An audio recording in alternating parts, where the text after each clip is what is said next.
মানৱ সমাজৰ অভিশাপস্বৰূপ হৈ পৰিছে আন এক মহামাৰী।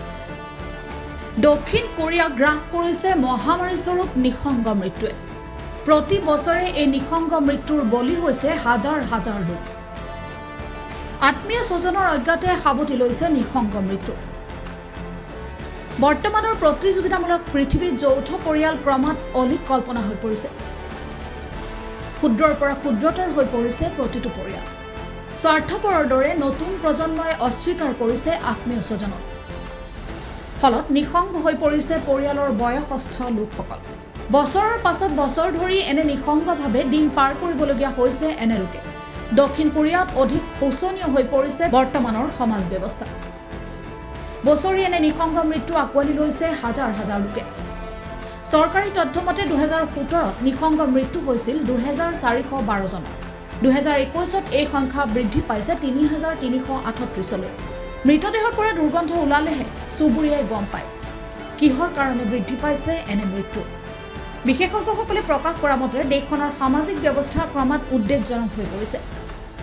নিঃসংগতাই সৃষ্টি কৰা বিষাদগ্ৰস্ততাৰ বাবে প্ৰতি বছৰে দেশখনত বহুজনে আত্মহত্যাৰ পথ বাছি লৈছে। অসুস্থতাৰ ফলত পৰিয়ালৰ অৱহেলাৰ বাবে মৃত্যু হৈছে বহুতৰ। তেওঁলোক ইমানেই নিঃসংগ যে অসুস্থতাৰ সময়তো কোনো আত্মীয় স্বজন কাষত নাথাকে। নিঃসংগতাৰ ফলত মৃত্যু হোৱা বহু লোকৰ সৎকাৰ প্ৰশাসনেহে কৰিব লাগে। আধুনিক জীৱনশৈলীক অগ্ৰাধিকাৰ দিয়ে নতুন প্ৰজন্ম।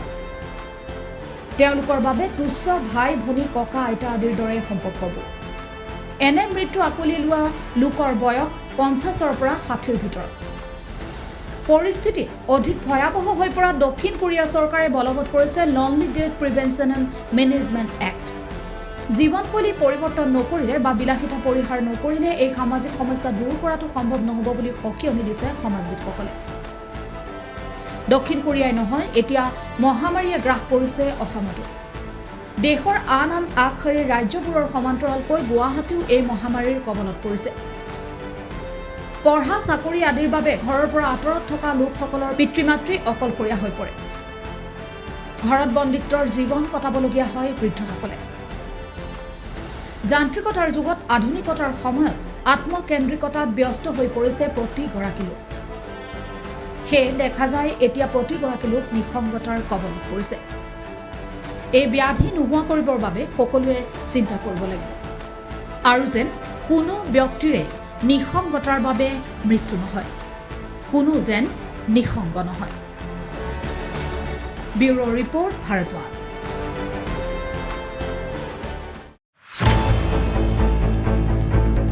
ৰাজনীতিৰ পথাৰৰ পৰা খেতি পথাৰলৈ, অপৰাধৰ পৰা ন্যায়লৈ, দুৰ্নীতিৰ পৰা সংস্কৃতিলৈ,